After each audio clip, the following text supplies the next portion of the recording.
বিহারের ভোটে নাকি নামতে চাইছিলেন এই প্রতারক। হ্যাঁ, এমনকি এনডিএর সম্ভাব্য প্রার্থী, এনডিএর ভোটার এবং প্রার্থী তালিকা প্রকাশের আগেই জেলে রাজীব রঞ্জন।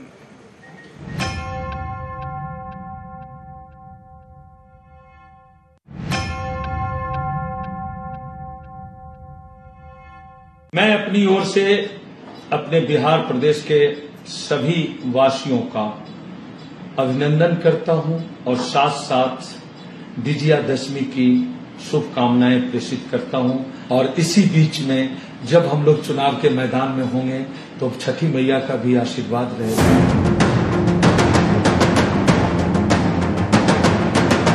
রাজীব রঞ্জন কুমার হাইকোর্টের অবসরপ্রাপ্ত বিচারপতিকে প্রতারণার অভিযোগে ধৃত প্রমোটার, বিহারের বাসিন্দা। প্রভাবশালী এই ব্যক্তির নাকি নভেম্বরে হতে চলা বিহার বিধানসভা ভোটে এনডিএর হয়ে ময়দানে নামার কথা ছিল। এনডিএর টিকিট নাকি পাকা হয়ে গিয়েছিল রাজীব রঞ্জনের। ভোটে লড়ার কথা ছিল সমস্তিপুরের বিভূতিপুর থেকে। প্রার্থী হিসেবে নাম ঘোষণা হওয়ার আগেই প্রতারণার মামলায় পুলিশের জালে। বিহারের সমস্তিপুরের বাসিন্দা রাজীব রঞ্জন কুমার তাঁর প্রমোটারির ব্যবসা ছড়িয়ে একাধিক রাজ্যে, বাংলা, বিহার থেকে দিল্লি, ব্যবসা থেকে টাকা আর রাজনীতি থেকে ক্ষমতা। সেই ক্ষমতার নাগাল পাওয়ার টানেই ভোট ময়দানে নামার ঝোঁক রাজীব রঞ্জনের।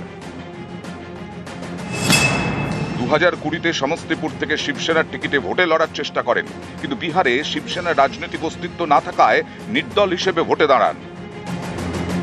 কিন্তু তাতে থেমে থাকেননি, নেতা হতে তিনি মরিয়া। তাই ভোট এলেই সক্রিয় হয়ে ওঠেন। এবার এনডিএর প্রার্থী হওয়া নাকি প্রায় চূড়ান্ত হয়ে গিয়েছিল। বিধায়ক হতে রাজীব রঞ্জন এতটাই মরিয়া যে তিনি ঠিক করেছিলেন কোনো দল টিকিট না দিলে এবারও নির্দল হয়ে ভোটের ময়দানে নামবেন। তার আগেই প্রতারণার অভিযোগে জেলে। বিচারপতির সঙ্গে প্রতারণা করছে, করে গিয়ে বিজেপির বন্ধু বান্ধব হয়ে যাচ্ছে। বিজেপিতে গেলে আমার 7 খুন মাপ, আমার এগেনস্টে তদন্ত হবে না, আমি সব কাজ চালিয়ে যেতে পারবো। যারা চিৎকার করছেন তাদের প্রশ্ন করুন যে এর আগে যদি সিবিআই না তদন্ত করতে, যদি হাইকোর্ট না অর্ডার দিত, তাহলে এই ধরনের প্রতারণা যারা করেছে এই ছাত্রবাবু কি ধরা করতেন? নিউজ 18 বাংলা। বাংলায় কথা বলায় বাংলাদেশি তকমা দিয়ে দিল্লি থেকে জোর করে বাংলাদেশে পাঠিয়ে দেওয়া হয়েছিল এক অন্তঃসত্ত্বা সহ আরো 5 জনকে। বাংলাদেশ সরকার এবার মান্যতা দিল তারা ভারতীয়।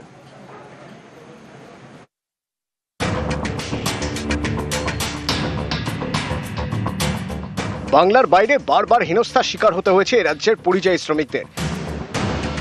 বাংলা বলায় বাংলাদেশি বলে দাগিয়ে দেওয়ার চেষ্টা হয়েছে। কাউকে আটকে রাখা হয়েছে ক্যাম্পে, কাউকে পাঠিয়ে দেওয়া হয়েছে বাংলাদেশে। যেমনটা হয়েছে বীরভূমের পরিযায়ী শ্রমিক সোনালী খাতুনের সঙ্গে। এ নিয়ে জল গড়ায় কলকাতা হাইকোর্টে।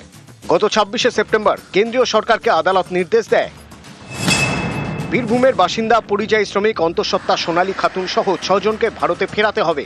4 সপ্তাহের মধ্যে তাদের বাংলাদেশ থেকে ভারতে ফেরাতে হবে। এবার বাংলাদেশের আদালতও জানিয়ে দিল বাংলাদেশি তকমা দিয়ে যাদের পাঠানো হয়েছিল সেই 6 জনই ভারতীয়। এ নিয়ে বাংলাদেশে ভারতীয় হাইকমিশনে চিঠি পাঠিয়েছে সে দেশের হাইকোর্ট।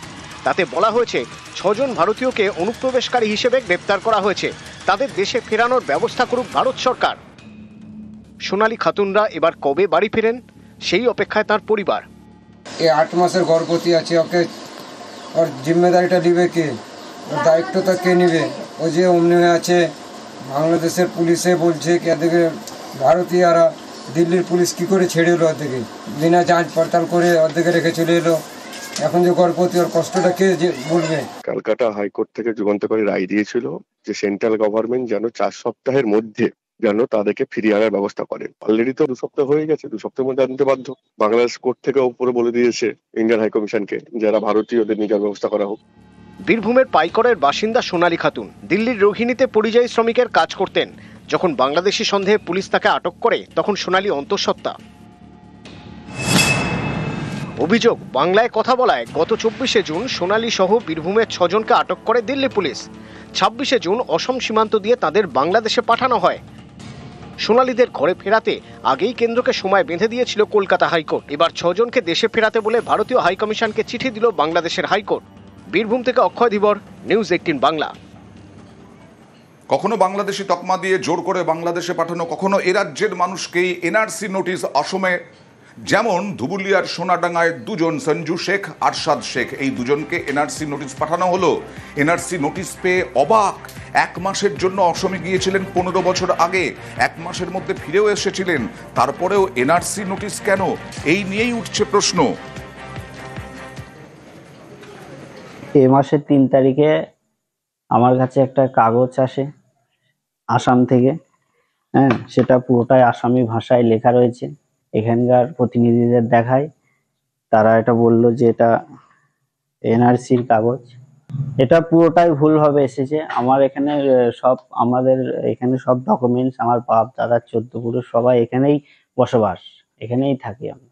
আমি গিয়েছিলাম 14 বছর আগে গিয়েছিলাম পরিযায়ী শ্রমিকের কাজের জন্য গিয়েছিলাম। সেখানে আমি 1 মাস কাজ করি, তারপরে আমি চলে আসি। আমার হিসাবে তো আসামে তো জামিন হওয়া দরকার না। আমি তো আসামের লোক নাই, আমি তো পশ্চিমবঙ্গের লোক। আমার এখানে বাড়ি, এখানে আমার সবকিছু। আমার বাবা থেকে বাপ থেকে সবকিছু ডুবে গেছে নাই আমাদের। ঠিক বিশাল মানে টেনশনে, মানে খাওয়া বন্ধ হয়ে গেছে আমার, মানে এত পরিস্থিতি। আমি কাজে যাই, মানে আমার টেনশন যে কি হবে। আসামে গিয়েছিলেন? হ্যাঁ, আসামে কাজে গিয়েছিলাম। কত বছর? তাও 16 বছর আগে। এতদিন পরে কি মনে হচ্ছে? এতদিন মনে হচ্ছে কি হবে যে মানে ওখানকার বিজেপি সরকার আছে মনে হয়, সেভাবে করেছে। এবার কলকাতার খবর। আজকে আবার ইডির হানা সুজিত বসুর ডেরায়, অর্থাৎ সুজিত বসুর বাড়ি, সুজিত বসুর লেকটাউনের মোড়ের কাছে রেস্তোরাঁ, সেখানে ইডির তল্লাশি। দক্ষিণ দমদম পুরসভার পুরনিয়োগ দুর্নীতিতে ইডির এই দ্বিতীয়বার হানা। এবং সল্টলেকের বিসি ব্লকে সুজিত বসুর অফিসেও ইডি, অফিসের কর্মী নিরাপত্তারক্ষীদের জিজ্ঞাসাবাদ। লেকটাউনের সুজিতের রেস্তোরাঁতেও ইডি। গোলাঘাটায় সুজিতের ছেলের ধাবাতেও হানা। দমকল মন্ত্রীর ছেলের ধাবায় অভিযান ইডির। এখনো পর্যন্ত সকাল থেকে গোলাঘাটায় এখনো পর্যন্ত তল্লাশি চালাচ্ছেন কেন্দ্রীয় এজেন্সির কর্তা ব্যক্তিরা। আর এদিকে চাপানুতোর শুরু হয়েছে। ইডি অভিযানকে রাজনৈতিক ষড়যন্ত্র বলে তোপ সুজিত বসুর। দুর্নীতির অভিযোগ তুলে পাল্টা তোপ পদ্ম শিবিরের। ইলেকশন যত এগিয়ে আসবে, ইডি, সিবিআই, ইনকাম ট্যাক্স, সমস্ত কিছু যা যা ওদের আছে আমাদের উপর আক্রমণ আসবে। এটা তার প্রতিফল। রেস্টুরেন্টে গিয়ে কি পাবে? যাক রেস্টুরেন্ট। আমরা কত বাধা দিই, কারণ আমরা বাধা দিতেও চাই না। উদ্দেশ্য প্রণোদিত ভাবে যে কাজটা হচ্ছে, এটা মানুষ কি ভালোভাবে নিচ্ছে? করা হোক, ওরা টার্গেট করবে, ওদের কাজ এটা করবে। যারা এসেছিলেন তারা বলছে কিছু পেয়েছে, আর কিছু পেলে তো কেউ কাউকে ছেড়ে দিত। মানুষকে তারা ফাঁদে ফেলতে চায়। আর আমাদের সম্বন্ধে মানুষ এখানকার জানে। নাহলে এতবার আমি ইলেক্টেড হই না, 10 বার ইলেক্টেড হয়েছি। যারা করছে করতে দিন, ফল তো নিশ্চয়ই আসবে। ইডির যে রেড হচ্ছে, যতদূর আমাদের কাছে খবর, তারা হচ্ছে মিউনিসিপ্যালিটি রিক্রুটমেন্ট স্ক্যাম নিয়ে কাজ করছে। আপনারা জানেন এই মিউনিসিপ্যালিটি রিক্রুটমেন্ট স্ক্যাম এসএসসির সাথে উঠে আসে। কোর্টের নির্দেশে ইডির হাতে সেটা যায়। কোর্ট বলেছে এটা তদন্ত করছে। ইডিকে দোষ দিয়ে কি হবে? ইডি তার কর্তব্য পালন করছে। চুরি করবে, ধরবো না, তা তো হতে পারে না। মোদিজির নীতি না খাউঙ্গা না খানে দুঙ্গা। পুরনিয়োগ দুর্নীতি তদন্তে অভিযানে ইডি। দক্ষিণ দমদম পুরসভার ভাইস চেয়ারম্যানের বাড়িতেও তল্লাশি চলে। নিতাই দত্তর বাড়ি থেকে উদ্ধার কয়েকটি নথি। 2016 থেকে 2020 পুরসভায় নিয়োগের দুর্নীতির অভিযোগ। পুরসভা ও অয়নশীলের মধ্যস্থতাকারী নিতাই, এরকমটাই ইডির কাছে অভিযোগ। মধ্যস্থতাকারী হিসেবে কাজের অভিযোগ নিতাই দত্তর বিরুদ্ধে।